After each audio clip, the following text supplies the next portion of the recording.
오늘 같이 은혜 받으실 말씀을 보도록 하겠습니다. 사무엘상 17장 33절에서 36절까지의 말씀입니다.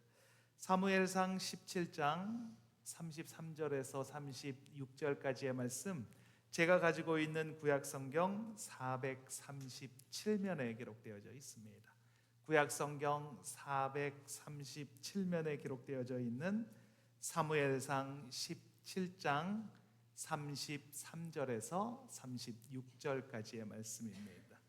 우리 다 찾으신 줄 믿고 제가 먼저 한 절, 여러분이 한 절 이렇게 교독하며 읽겠습니다. 제가 먼저 읽겠습니다. 사울이 다윗에게 이르되 내가 가서 저 블레셋 사람과 싸울 수 없으리니 너는 소년이요 그는 어려서부터 용사임이니라. 다윗이 사울에게 말하되 주의 종이 아버지의 양을 지킬 때에 사자나 곰이 와서 양떼에서 새끼를 물어가며 내가 따라가서 그것을 치고 그 입에서 새끼를 건져내었고 그것이 일어나 나를 해하고자 하면 내가 그 수염을 잡고 그것을 쳐 죽였나이다. 주의 종이 사자와 곰도 쳤은즉 살아계시는 하나님의 군대를 모욕한 이 할례 받지 않은 블레셋 사람이리까 그가 그 짐승의 하나와 같이 되리이다. 아멘. 오늘 말씀의 제목은 축적의 힘이라는 제목으로 말씀의 은혜를 나누도록 하겠습니다. 평소에 존경하는 목사님이 설교를 하시는데 그 설교를 듣다가 책 한 권을 소개를 받았습니다. 그 책은 서울대학교 이정동 교수가 쓴 축적의 길이라는 그런 책입니다. 그 책에서 말하는 바는 아주 심플하고 간단합니다. 지금까지 한국 경제는 다른 나라, 그러니까 더 잘 살았던 나라들을 벤치마킹을 해서 그것을 똑같이 따라해서 물건을 싸게 내놓고 그것을 팔아서 우리가 성장을 했다라고 말을 합니다. 그러나 이제는 그 동력이 떨어졌다라고 말합니다. 이제는 벤치마킹을 할 수 있는 나라가 없어졌다라는 그런 말입니다. 그만큼 우리가 발전을 해왔다라는 말입니다. 그래서 이제는 벤치마킹이 아니라 무엇을 창조하고 그리고 그것을 이끌고 나가는 삶을 살아가는 그런 시대가 되었다라고 말하는 것입니다. 그런데 무엇인가를 선도해 나가기 위해서는 축적된 기술이 있어야지만 그것이 가능하다라고 말하는 것입니다. 축적된 기술이 없이 무엇을 창조해 나가는 것은 불가능합니다. 이것을 이정동 교수는 개념 설계다라고 이야기를 합니다. 개념 설계는 백지 상태에서 무언가를 시작할 수 있는 그런 개념을 잡을 수 있는 그런 능력을 이야기하는 것입니다. 개념 설계가 없이 제품이 존재할 수가 없습니다. 시장에서 그 세계 시장을 주도할 수 있는 힘은 이 개념 설계를 할 수 있는 회사가 그 세계 시장을 주도한다라고 말합니다. 이 개념 설계는 경험으로부터 나오는 것입니다. 실패한 경험, 포기하지 않은 경험, 그리고 그 경험을 다시 활용해서 다시 도전하는 그 경험에서부터 이것이 나온다라고 합니다. 이런 실패를 반복하고 또 반복하는 동안에 내면의 힘이 길러집니다. 그리고 어떤 아이디어가 있으면 그것을 개념 설계할 수 있는 힘이 생겨나는 것입니다. 제가 대학교 3학년 때 디자인 회사를 시작한 적이 있습니다. 마음에 맞는 친구와 그 선배들과 한 7명이 모여서 디자인 회사를 시작을 했습니다. 회사 이름이 디자인 게릴라였습니다. 왜 디자인 게릴라였냐면 평상시에는 그냥 본인들이 하고 있는 학업이나 일들을 하다가 프로젝트가, 그러니까 일거리가 들어오면 다 같이 모여서 작업을 하고 또 이렇게 헤어지는 그런 형태의 회사였습니다. 아이디어가 너무 좋다라고 생각을 했습니다. 다 디자인 공부를 하고 또 개중에는 사회생활도 좀 이렇게 하신 그런 형님과 누님도 있어서 회사가 정말 잘 될 줄 알았습니다. 그런데 얼마 가지 못해서 회사가 그만 해체되고 말았습니다. 지금에 와서 생각해 보면 축적된 기술이 축적이 없었기 때문이다라고 분석할 수 있습니다. 아이디어만 있지 누구도 그 아이디어를 개념 설계할 수 있는 그런 능력을 가지고 있는 사람이 아무도 없었기 때문입니다. 그냥 비슷한 사람들끼리 모여서 그렇게 아이디어만 낼 줄 알았지 그 축적의 시간을 보낸 사람이 아무도 없었기 때문입니다. 우리는 축적의 시간이 필요합니다. 무슨 일을 하든지 축적된 시간이 필요하다는 말입니다. 그래야 문제를 만났을 때 새로운 것을 계획할 때 개념 설계를 할 수 있기 때문입니다. 영적인 일도 마찬가지입니다. 똑같습니다. 축적의 시간이 없으면 무언가 새로운 일을 시작하기가 힘이 듭니다. 무언가를 시작하려고 해도 축적된 힘이 없기 때문에 그것을 박차고 일어나서 시작할 수가 없습니다. 그런데 축적의 시간을 쌓아온 사람은 시작할 수가 있습니다. 그리고 도전할 수 있습니다. 용기 있게 나아갈 수가 있는 것입니다. 오늘 본문은 다윗의 이야기를 말하고 있습니다. 다윗이 골리앗 앞으로 나아가는 그런 장면입니다. 골리앗은 키가 2m 90cm나 되었습니다. 골리앗이 입고 있는 갑옷의 무게만도 60kg 정도가 나아갔다라고 합니다.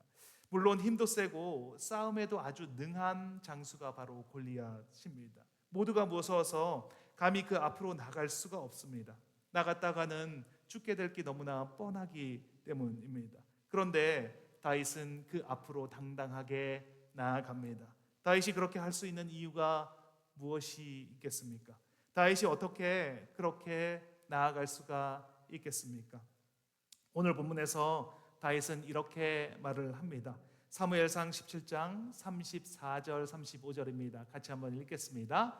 사자나 곰이 와서 양떼에서 새끼를 물어가면 내가 따라가서 그것을 치고 그 입에서 새끼를 건져내었고 그것이 일어나 나를 해하고자 하면 내가 그 수염을 잡고 그것을 쳐 죽였나이다. 다윗이 이야기합니다. 저는 축적된 삶을 살았습니다. 저의 삶에 축적된 것이 있습니다. 제 삶은 그냥 하루하루를 허투루 보내지 않았습니다. 다윗이 다윗의 삶을 살았습니다. 그런데 그 삶은 축적의 삶이었다는 것입니다. 어떻게 보면 지루하고 특별한 의미가 없어 보이는 삶일 수도 있습니다. 아버지의 양을 돌보는 목동의 삶이 뭐 그렇게 특별한 삶이 있겠습니까? 맞습니다. 그냥 목동의 삶을 살았다면 그렇게 살았을 것입니다. 그런데 다윗은 그 시간을 의미 있는 삶들로 채워갔습니다. 다윗은 시간을 하나님 앞에 보낸 경건의 삶으로 살아갔습니다. 그 시간들이 쌓여서 그 축적된 시간들이 쌓여서 골리앗을 무찌르는 다윗이 되었다는 것입니다. 다윗이 보낸 시간이 축적의 시간이라는 것을 우리는 어떻게 알 수가 있습니까? 그것은 다윗이 하는 말을 보면 우리가 알 수 있습니다. 사무엘상 17장 45절 말씀입니다. 같이 한번 읽겠습니다. 다윗이 블레셋 사람에게 이르되 너는 칼과 창과 단창으로 내게 나아오거니와 나는 만군의 여호와의 이름 곧 내가 모욕하는 이스라엘 군대의 하나님의 이름으로 내게 나아가노라. 너는 칼과 창과 단창으로 나아오지만 너는 하나님의 이름으로 너에게 나아간다라고 말합니다. 하나님과 동행하지 않았다면 고백할 수 없는 말입니다. 하나님이 그 삶의 자리를 잡고 있지 않다면, 하나님을 신뢰하고 하나님을 경험하지 않았다면 결코 고백할 수 없는 말이 바로 이 말입니다. 나는 만군의 여호와의 이름, 그 하나님의 이름으로 너에게 나아가노라. 축적의 시간을 쌓아가는 사람에게 골리앗을 맞서는 시간이 찾아오게 되어 있습니다. 하나님 앞에서 시간을 보내는 것을 증명할 기회를 하나님께서 분명히 허락하여 주십니다.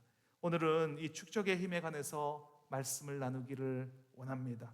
축적의 삶을 살아온 다윗을 살펴보면서 어떻게 영적으로 축적하는 삶을 살아갈 수 있는지 두 가지로 같이 은혜를 나누도록 하겠습니다. 첫째, 기도의 축적이 필요합니다. 같이 한번 읽겠습니다.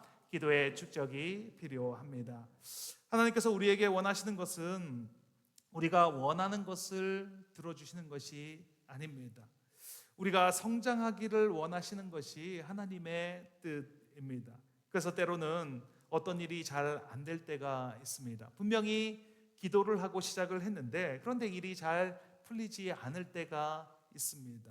사람들은 말합니다. 기도하고 일을 했는데 어떻게 안 될 수가 있냐고, 어떻게 기도를 들어주시지 않을 수가 있냐라고 말을 합니다. 하지만 하나님은 우리의 기도를 들어주시기보다 우리가 성장하고 하나님께로 나아오기를 원하시는 분이 우리의 하나님이십니다. 다니엘서로 보면 다니엘이 기도를 합니다. 다니엘이 총리로 있는 것이 못마땅한 사람들이 다니엘을 총리에서 내리고 그를 죽이려고 합니다. 다니엘에게서 잘못한 것을 발견한 후에 그것을 가지고 고발을 하려고 합니다. 그래서 다니엘의 삶을 열심히 유심히 관찰을 합니다. 그런데 그러면서 알게 되는 것이 있습니다. 다니엘이 흠이 없다는 것을 알게 됩니다. 그래서 사람들은 자신들이 다니엘을 잡아 죽일 수 있는 법을 만들어내게 됩니다. 그것은 왕 이외의 어떤 신에게도 절을 하는 사람은 사자굴에 던져놓는 그런 법을 만들게 됩니다.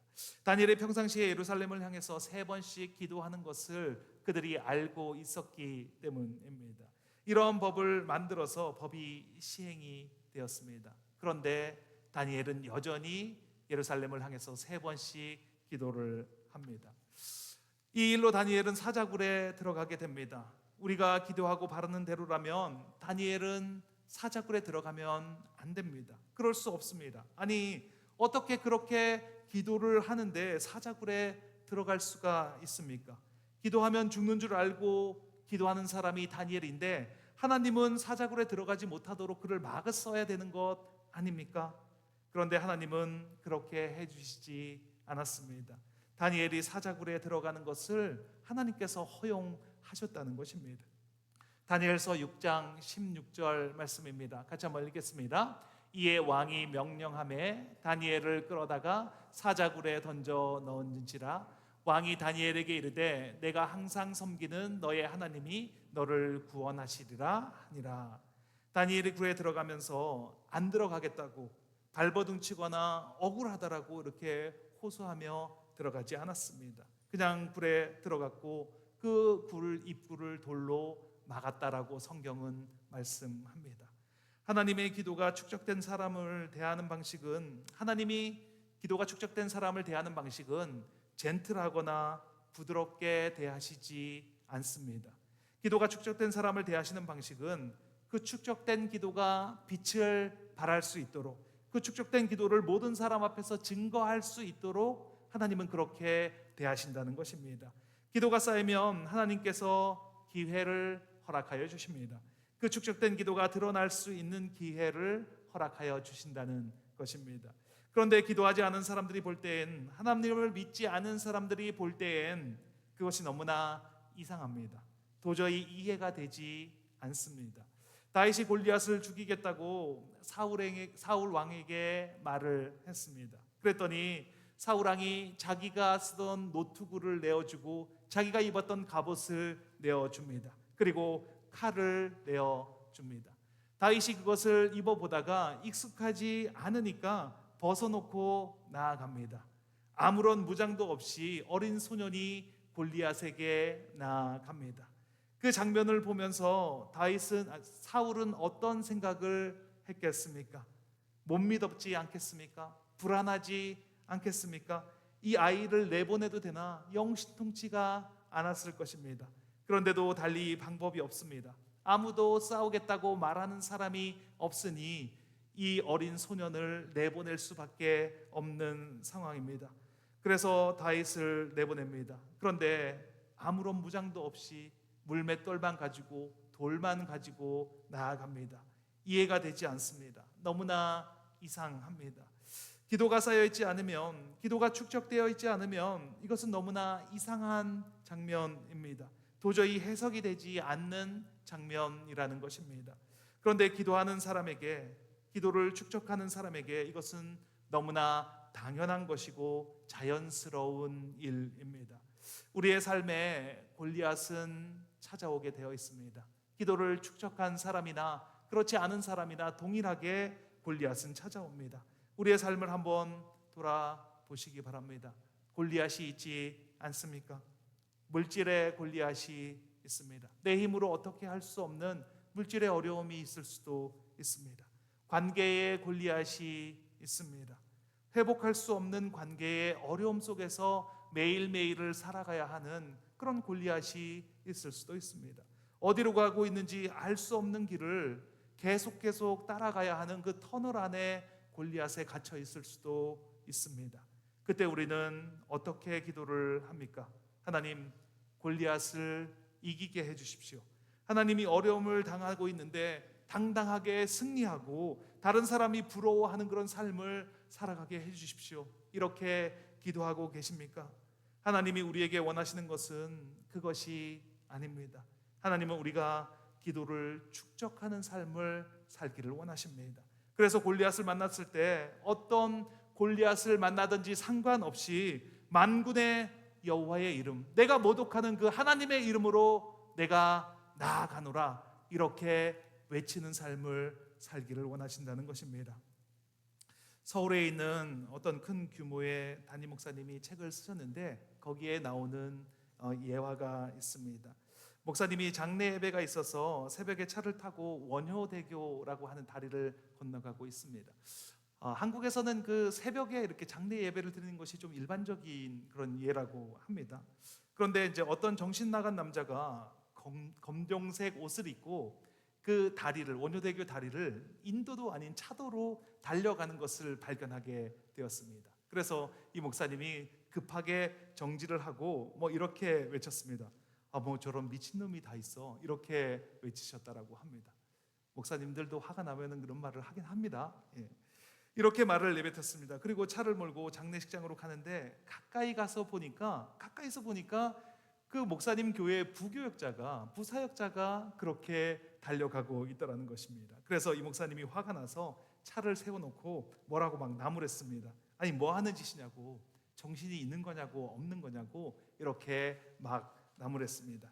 그랬더니 그 부교역자가 왜 그렇게 뛰었는지를 설명을 합니다. 이 부목사님은 2살 된 아들이 있는데 그 아들이 간암 판정을 받았다는 것입니다. 그래서 아버지의 마음이 어떻겠습니까? 당연히 그 자녀를 위해서 간을 이식해 주려고 하지 않겠습니까? 그래서 그 간을 이식해 주려고 검사를 받았는데 이 목사님의 간이, 지방간이 수치가 너무 높아서 그래서 지금 당장 이식을 할 수가 없다라는 판정을 받게 되었습니다. 그래서 이 목사님은 그 이야기를 들은 그 다음 날부터 어디를 가든지 뛰기 시작했습니다. 그래서 지방간 수치를 낮춰서 그 아들에게 간을 이식해 주기 위해서 어디를 가든지 달리는 것입니다. 그날도 장례식장을 가는 길이었습니다. 그러니까 검은색 옷을 입을 수밖에 없지 않습니까? 그리고 그 원효대교 다리를 건너가게 되었던 것입니다. 평상시에 기도를 많이 하는 이 부목사님에게 아들의 간암 판정은 골리앗입니다. 이 목사님이 기도를 많이 해도 골리앗은 찾아오게 되어 있습니다. 그런데 그 골리앗을 어떻게 대하는지, 그 골리앗에 맞춰서 물맷돌을 들고 나가는지, 아니면 그 골리앗을 피해서 그냥 아무 일 없는 듯이 그냥 조용히 살아가는지, 하나님의 관심은 거기에 있다는 것입니다. 우리 모두 골리앗에 맞서서 물맷돌을 들고 나가는 저와 여러분이 되시기를 바랍니다. 기도의 축적으로 승리하는 삶을 살아가시는 저와 여러분이 되시길 예수님의 이름으로 축원드립니다. 둘째, 순종의 축적이 필요합니다. 같이 한번 읽겠습니다. 순종의 축적이 필요합니다. 골리앗을 만났다고 한번 생각해 보십시오. 삶에서 크고 작은 문제를 만났을 때 그 문제가 내가 어떻게 할 수 없는 문제일 때 그때 나는 어떻게 합니까? 문제를 피하고 계시지는 않습니까? 사울왕과 그 신하들, 모든 군사들은 골리앗을 피했습니다. 매일 앞에 나와서 싸우자라고 외치는 그 골리앗을 외면하고 피했다는 것입니다. 사무엘상 17장 24절 말씀입니다. 같이 한번 읽겠습니다. 이스라엘의 모든 사람이 그 사람을 보고 심히 두려워하여 그 앞에서 도망하며. 사울 왕은 골리앗을 제물로, 물질로 해결을 하려고 시도를 했습니다. 사울 왕은 골리앗을 쓰러뜨리는 사람에게 많은 물질을 주고 제물을 주고 그의 자기의 딸과 결혼을 시켜주겠다라고 말을 합니다. 사무엘상 17장 25절입니다. 같이 읽겠습니다. 왕이 많은 제물로 부하게 하고 그의 딸을 그에게 주고 그 아버지의 집을 이스라엘 중에서 세금을 면제하게 하시리라.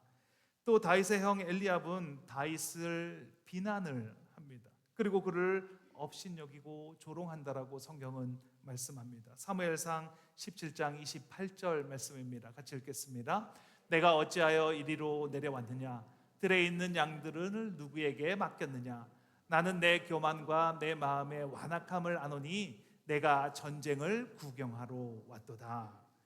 인생의 골리앗을 만날 때 우리는 어떻게 행동을 하십니까? 혹시 피하고 계시지는 않습니까? 아니면 세상의 방법으로 물질로 그것을 해결하라고 하지는 않습니까? 아니면 다른 사람을 비난하고 있지는 않습니까? 나는 골리앗을 맞설 용기는 없는데, 그런데 더 싫은 건 다른 사람이 골리앗과 맞서서 그 문제를 해결하는 것이 더 싫기 때문에 그 다른 사람을 비난하면서 살아가고 계시지는 않습니까? 그런데 다윗은 사람들을 보지 않았습니다. 다윗이 바라본 것은 하나님을 바라보았습니다.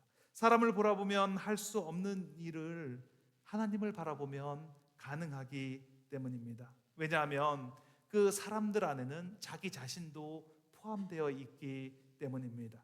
내가 나를 보면 할 수 있는 일이 거의 없습니다. 왜냐하면 내가 나를 너무나 잘 알고 있기 때문입니다.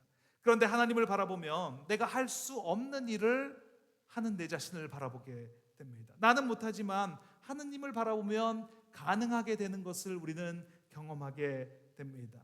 사울 왕이 다윗에게 말합니다. 사무엘상 17장 33절입니다. 같이 읽겠습니다.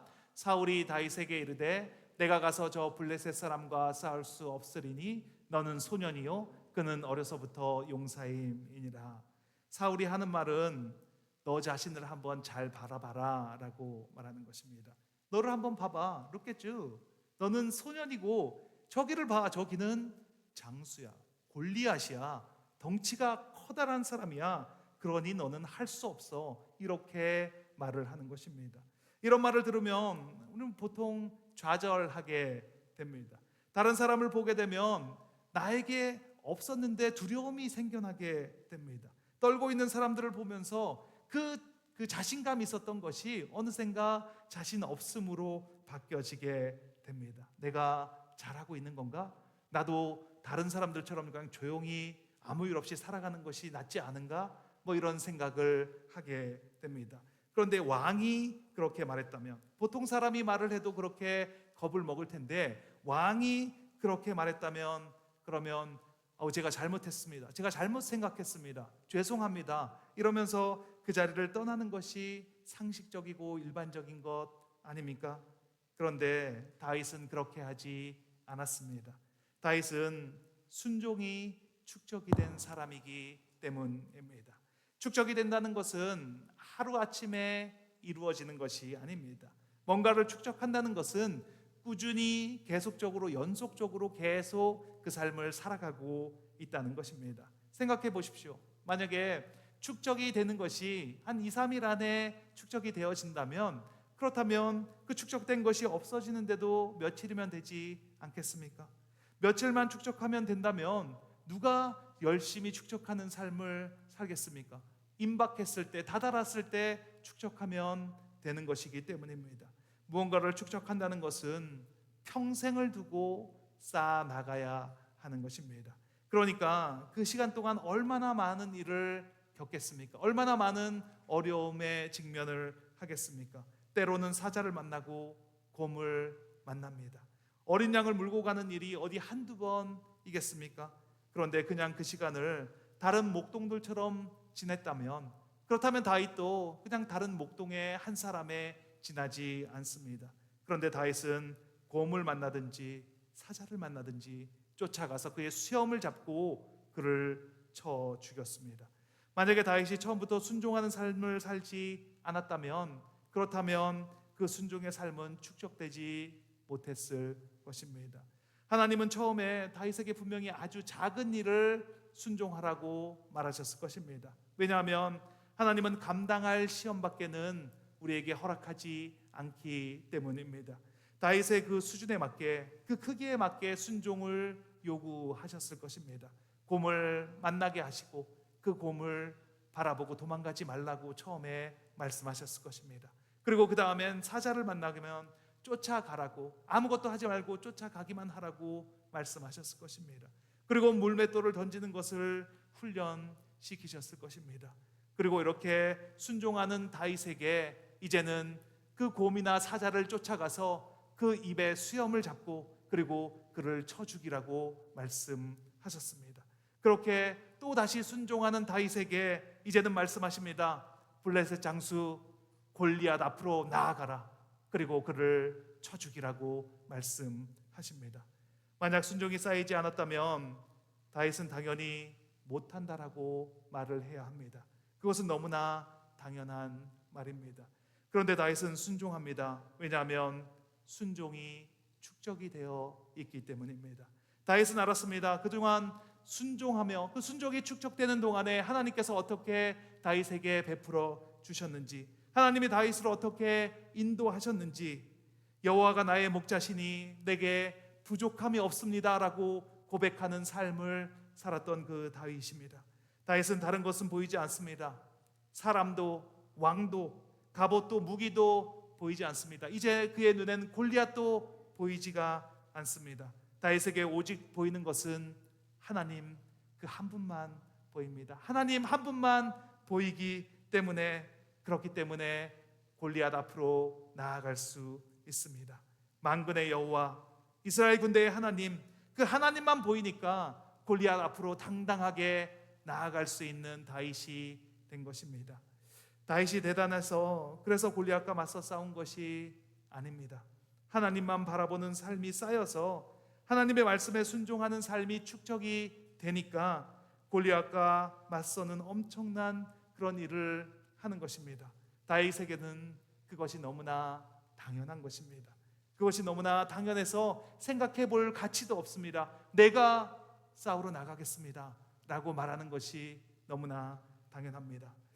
제가 처음 신학교에 공부를 할 때 영어로 공부를 하게 되었는데 피터가 베드로인 줄 모르고 신학 공부를 시작을 했습니다. 지금 처음 하신 분도 계시죠? 예, 피터가 베드로입니다. 교회를 다니지도 않는 내가 목사가 된다는 말이 어디 가당키나 한 것이겠습니까? 그런데 하나님께서는 저를 처음부터 목사가 되라 이렇게 말씀하지 않으시고 아주 작은 것부터 순종할 수 있게 인도해 주셨습니다. 먼저 하나님이 계신가 내 안에 질문을 던져 주셨습니다. 그 의문을 가지고 정말 계신지 안 계신지 기도하기 시작했습니다. 그리고 하나님이 정말 계실지도 모르겠다. 하나님이 정말 계시는구나. 아니 하나님이 계시는 것뿐만 아니라 내 안에 나와 함께 하시는구나 라고 이렇게 믿게 되었을 때, 그리고 준비가 되었을 때, 내가 하나님께서 말씀하시면 나는 어떤 말씀이든지 순종할 준비가 되어 있습니다 라고 그렇게 하나님께 고백했을 때 저에게 소명을 주시고 목회자의 길로 인도해 주셨습니다. 많은 골리앗을 만났습니다. 포기할 수밖에 없는 그런 상황을 여러 번 지났습니다. 이건 정말 말도 안 된다고 그렇게 여러 번 이야기를 했습니다. 그런데도 제가 이 자리에서 이렇게 말씀을 전할 수 있는 것은 한 걸음 한 걸음 인도하시는 그 하나님의 음성에 반응했기 때문입니다. 도망가지 않았습니다. 끝까지 하나님이 말씀해 주실 때까지 그 자리를 지켰습니다. 내가 할 수 있는 일이 그거밖에 없었습니다. 하나님이 말씀하시지 않았기 때문에 그 자리를 지킬 수밖에 없는 그런 상황에 그 날들을 보냈습니다. 그렇게 순종 가운데 하나님의 인도하심을 경험할 수 있었습니다. 골리앗은 우리의 삶에 언제나 찾아옵니다. 분명히 찾아오게 되어 있습니다. 그때 그 골리앗을 피해서 도망가는 삶을 살겠습니까? 맞서서 싸우는 사람을 비난하는 삶을 살겠습니까? 이제부터라도 순종을 축적하는 삶을 사시길 바랍니다. 아주 작은 것부터 순종하시길 바랍니다. 어떤 골리앗을 만나도 승리하게 하시는 그 하나님을 바라보는 그런 삶을 살아가게 되시길 바랍니다. 우리 모두 순종을 축적함으로 골리앗을 쓰러뜨리는 그런 승리하는 삶을 살아가시는 저와 여러분이 되시길 예수님의 이름으로 축원드립니다. 같이 기도하는 시간을 갖도록 하겠습니다. 인생의 골리앗 앞에서 좌절하고 물러서고 피하는 삶을 살아왔습니다. 아니, 골리앗과 맞서는 사람들을 비난하고 그리고 나무라는 삶을 살았습니다. 말씀을 통해서 나를 돌아보게 하시니 감사합니다. 이제는 세상을 바라보는 것이 아니라, 세상에 있는 그 문제를 바라보는 것이 아니라 하나님을 바라보는 삶을 살아가게 하옵소서. 기도를 통해서, 순종을 통해서 하나님만 바라보게 하시고 어떤 문제를 만나도 하나님을 바라봄으로 이기는 삶을 살아가게 하옵소서. 다윗이 누렸던 그 축적의 힘을 이 시대를 살아가는 내가 동일하게 누리는 삶을 살아가게 하옵소서. 기도하면 들어주신 주님께 주님 한번 외치시고 통성으로 기도하시겠습니다. 주여.